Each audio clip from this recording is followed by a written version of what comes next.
dinero feliz. ¿Ok? Dinero feliz. Ahora, el asunto del dinero es bien controversial porque muchas iglesias creen que el dinero es del diablo y que no tiene nada que ver con los creyentes o con el cristianismo. De hecho, consideran que los cristianos en general deberían estar alejados del dinero. Por otro lado, te vas al otro extremo, hasta el otro extremo digamos, del espectro, y puedes encontrar también iglesias en donde todo lo ven dinero. De hecho, tristemente a veces escucho pastores, gente que se autodenomina apóstoles, que dicen, un pastor pobre no puede bendecir a otros, ¿no? Asocian la pobreza o la falta de recursos económicos con maldición, con pecado, con, no sé, con el diablo, ¿no? Y entonces tenemos dos extremos bien raros, ¿no? Alguien que cree que el dinero no tiene nada que ver con el cristianismo y no tiene nada que ver con lo espiritual, y otros que exageran, que sobre reaccionan al respecto del dinero y que de hecho ven a Dios como una especie de máquina expendedora, ¿no? Mientras más grande tu ofrenda, mientras más grande tu diezmo, entonces más valioso el dulce o el chocolate que tú puedes obtener de Dios, ¿no? Escuché por ahí también a un predicador en internet que decía, mientras más grande necesites tu milagro, más grande debe ser tu ofrenda. Si tu milagro es así grande tiene que ser tu ofrenda. Y nos olvidamos que Dios no es una máquina expendedora. Nos olvidamos de que las bendiciones que recibimos de Dios, la salud, la vida, la bendición de Dios, no tiene nada que ver con tu diezmo y tu ofrenda. Tu diezmo y tu ofrenda son importantes y son una señal de obediencia a Dios y lealtad a tus pastores, pero la bendición de Dios no tiene nada que ver con tu ofrenda. La bendición de Dios tiene que ver todo con su gracia. Tiene todo que ver con su gracia, ¿ok? El asunto del dinero es tan importante que probablemente no haya un tema del que la Biblia hable más en todas sus páginas que acerca del dinero. Yo estaba viendo un poco de estadística y encontré que en el Nuevo Testamento tenemos 38 parábolas.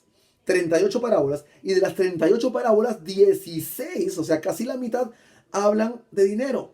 Hablan de cómo manejar las finanzas, cómo manejar los bienes, de la generosidad, de la sabiduría, etcétera, ¿no? Otra estadística que me llamó la atención es que la Biblia tiene alrededor de 500 versículos acerca de la oración.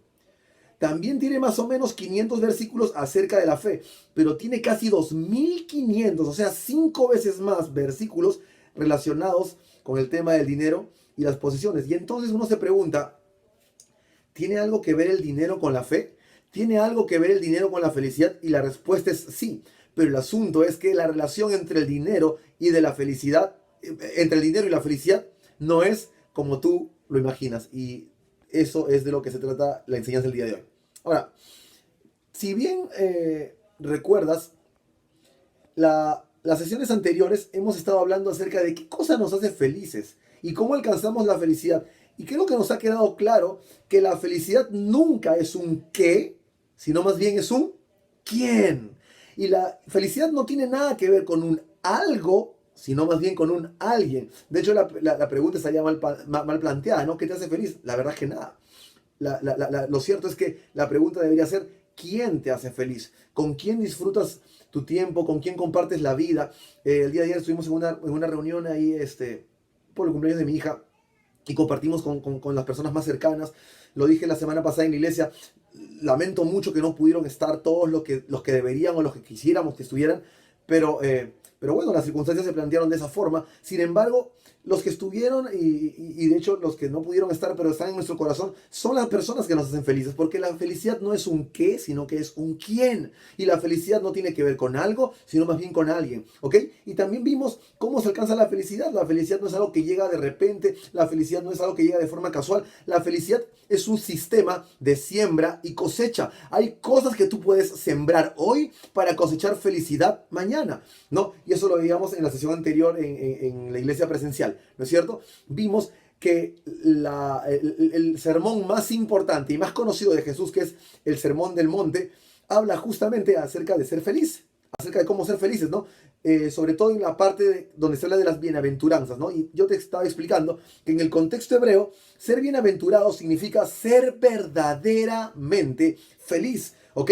No como la felicidad que promete el mundo, que consiste en estar alegre, estar contento o estar entretenido en el momento, sino esa fe que produce paz esa felicidad que produce paz en el corazón y que dura para toda la vida.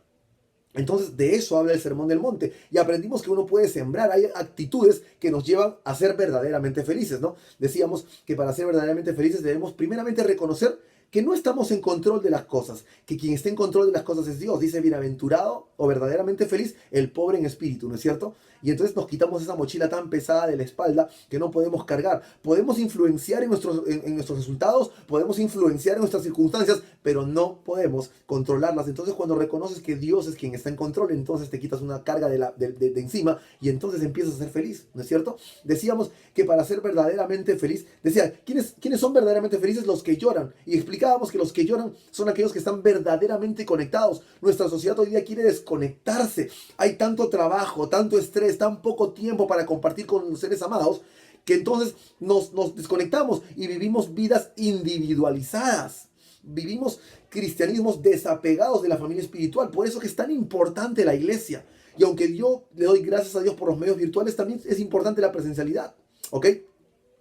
Y decíamos, verdaderamente feliz es el que está emocionalmente conectado. El que esté emocionalmente conectado es el que llora de felicidad cuando una gran noticia ocurre. Ayer hemos llorado como no tienes idea. Pero el que está verdaderamente conectado también es aquel que llora por alguna mala noticia o algo doloroso en la familia o con algún ser querido. ¿Por qué? Porque lo amas. Porque solamente quien ama verdaderamente sufre verdaderamente. Y entonces estar emocionalmente conectados también es algo que tú puedes sembrar hoy para cosechar felicidad mañana. Y decíamos que otra cosa, verdaderamente felices los que tienen hambre y sed de justicia. ¿Eso qué quiere decir? Básicamente una cosa, que estés dispuesto a hacer lo correcto, pase lo que pase. Y también decíamos que es verdaderamente feliz aquellos que son perseguidos a causa de la justicia. Y yo te contaba, este es un versículo con el que sufrí mucho hasta que el Señor me ayudó a entenderlo, ¿no? Entendí que en este mundo te van a perseguir, te van a juzgar y te van a señalar tanto si haces el bien como si haces el mal. La diferencia es que si tú haces el mal, no solamente es que te van a perseguir, te van a señalar y te van a juzgar, sino que tú mismo te vas a perseguir, te vas a señalar y te vas a juzgar, porque aunque nadie más sepa lo malo que hiciste, tú lo sabes y tu conciencia te acusa. Pero cuando tú haces el bien, a pesar de que te señalen, te juzguen o te persigan, cuando tú en el corazón sabes que has actuado bien y has obrado de acuerdo a tus principios, a los principios de la palabra de Dios, entonces algo dentro de ti enciende una luz de alegría y de felicidad que nada externo puede apagar. Yo no he visto jamás en mi vida a alguien que haya hecho lo bueno y a pesar de las consecuencias se sienta mal. Jamás. Porque tú sabes en el fondo que has obrado bien. ¿Ok? Entonces, eso lo vimos la semana pasada y el día de hoy quiero compartir con ustedes Lucas capítulo 16, verso 13. La Biblia dice, nadie puede servir a dos amos, pues odiará a uno y amará al otro. Será leal a uno y despreciará al otro. No se puede servir a Dios y al dinero. Ahora, este versículo revela tanto acerca del dinero y hay mucha sabiduría aquí, porque finalmente nos enseña que el dinero no es un asunto de cuánta plata tú das, cuánta plata tú tienes. No es un asunto de cuánta plata entregas y cuánto dinero recibes. El asunto del dinero y la forma en que está conectado con nuestra felicidad es un asunto espiritual. Es un asunto de señorío. Déjame decirte una cosa. Cuando Dios pide que le entreguemos los diezmos y las ofrendas, no es que Él esté necesitando tu dinero. Y yo bien lo aprendí en este tiempo. Mi familia y yo hemos sido sostenidos por el Señor literalmente casi 3 años sin dinero. Y aprendí que Dios no necesita del dinero para hacer que las cosas avancen y desarrollen. La reunión que tuvimos ayer por el cumpleaños de Samantha fue producto primeramente de la gracia de Dios y en segundo lugar de todos aquellos instrumentos que fueron utilizados por Él en diversas áreas. Gente nos ayudó ofreciéndonos una cosa, sembrando otra cosa, apoyándonos en diferentes aspectos. Y entonces Dios no necesita tu dinero. Así que cada vez que Dios está pidiéndote tu diezmo y tu ofrenda, Él no te está diciendo necesito tu dinero. Dios está diciendo estoy probando tu corazón. Porque el asunto del dinero es un asunto del corazón. Y déjame que te ponga un ejemplo. Estoy seguro que todos aquí conocemos a gente que a pesar de tener un trabajo con un salario no muy atractivo, de repente de tener una vida modesta, por alguna razón vive en paz. Uno lo ve y siente como que a estas personas no le hiciera falta nada. Están felices con lo que tienen, están contentos con lo que Dios le ha dado. Pero al otro extremo del asunto, también puedes ver a gente que está ganando la plata del mundo y sin embargo no es feliz, está viviendo en mentiras, en traiciones, en tristezas, en depresión.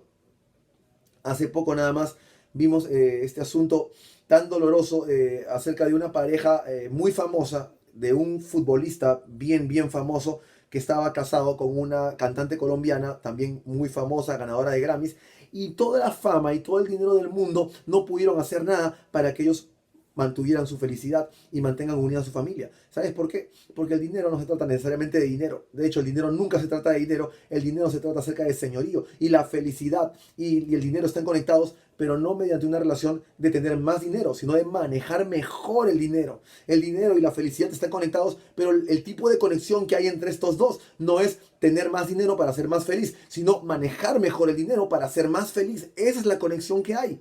Porque el asunto con el dinero y la felicidad es un asunto del corazón, es un asunto espiritual, es un asunto de señorío. Por eso Lucas lo entiende bien y él revela esto, él lo registra en su evangelio. Dice, nadie puede servir a dos amos, pues odiará a uno y amará al otro. Ahora, yo me di el trabajo de sacar este mismo versículo en otras versiones.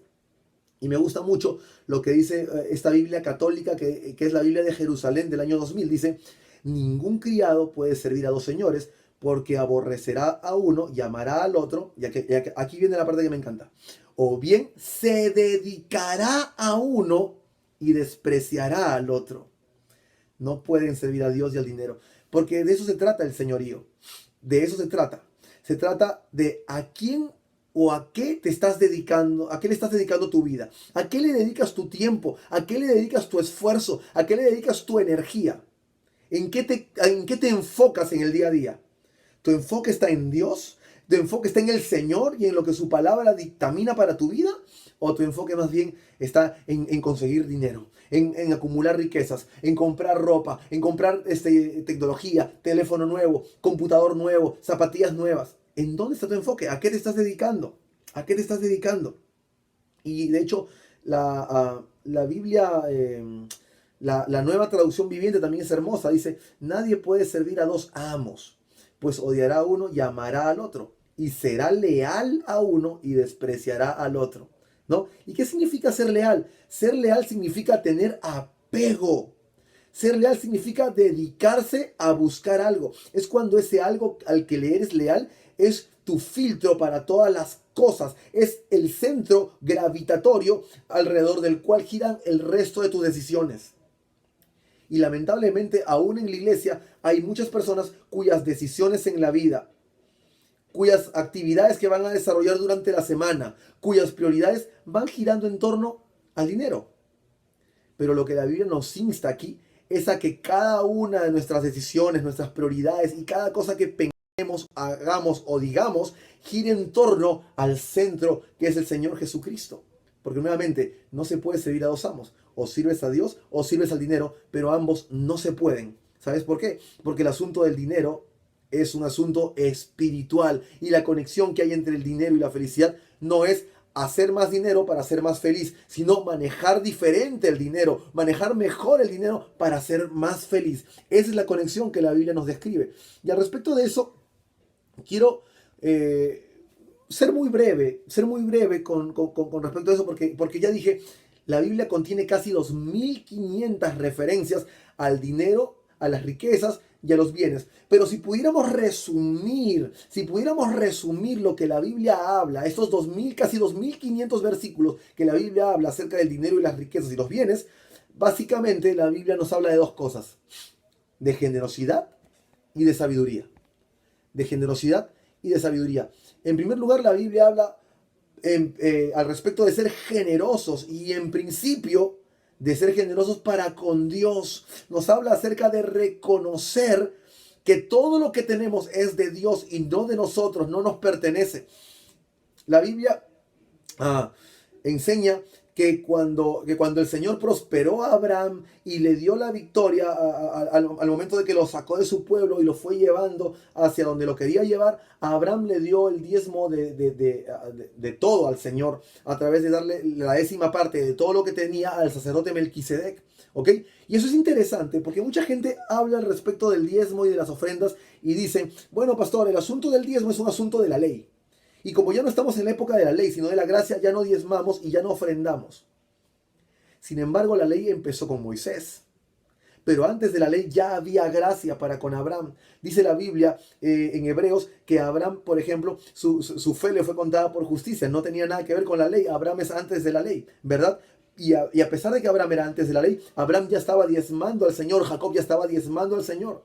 Entonces la Biblia nos enseña primero a ser generosos con Dios. Porque recuerda, el asunto del dinero es un asunto del corazón. Cuando Dios está pidiendo tus diezmos y tus ofrendas, eso no tiene nada que ver con necesidades que Dios tenga.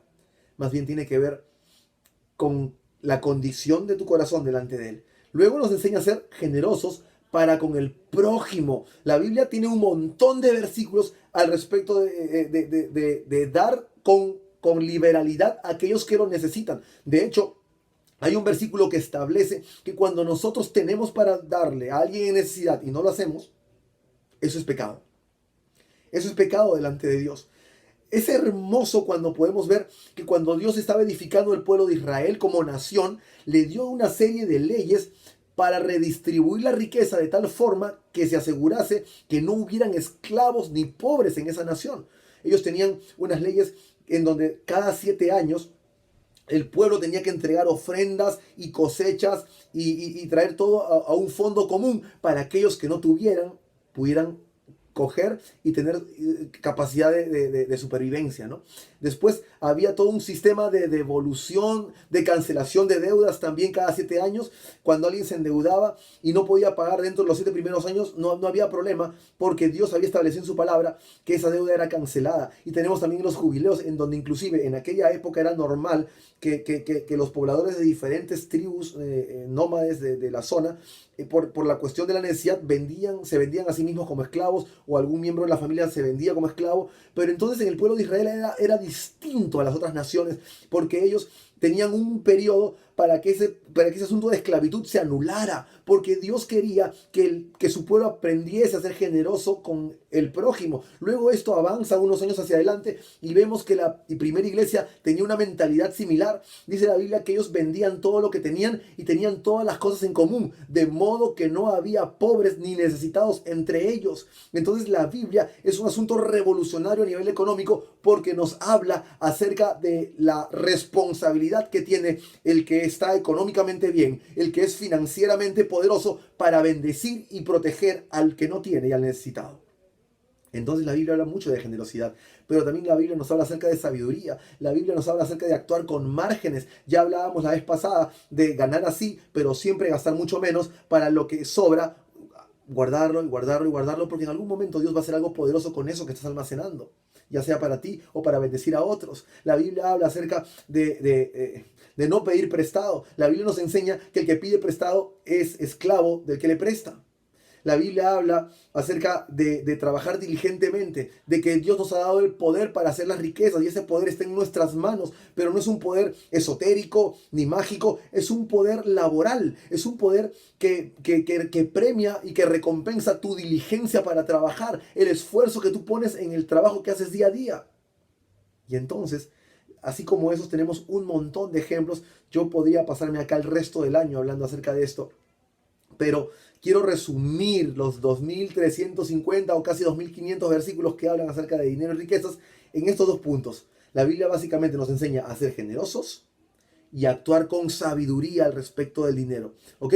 Y quiero terminar el día de hoy dando una enseñanza de algo muy práctico con respecto al dinero. ¿Ok? La Biblia en general nos da un montón de recomendaciones, pero si pudiéramos trasladar esto a un estilo de manejo del dinero, podríamos traducirlo en estos 3 pasos.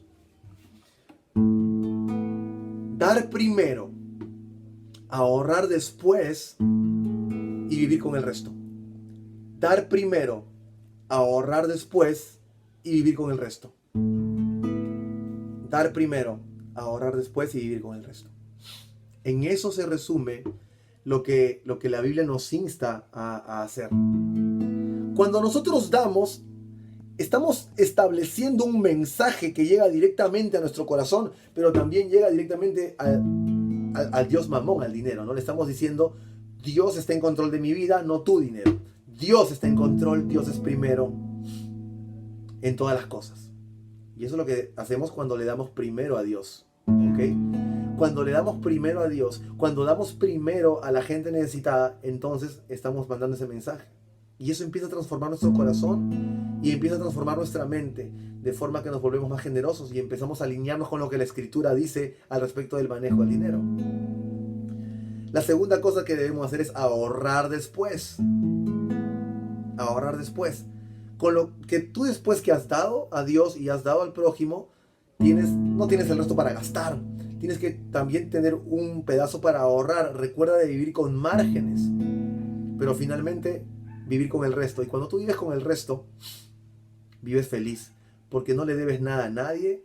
Porque no estás consumiendo con tarjeta de crédito. Porque no te has vuelto esclavo de nadie. Y cuando uno es esclavo es una vida triste. Pero cuando uno es libre, uno es feliz. ¿Ok? Y eso nos enseña la Biblia. A vivir un estilo de vida diferente, distinto, especial. Y eso lo enseña Dios a sus hijos porque los ama. Amén. Entonces espero que el Señor haya hablado a tu vida, a tu corazón en este tiempo, y que puedas poner en práctica lo que hemos hablado el día de hoy. Conmigo va a ser hasta el próximo servicio, pero vamos a orar.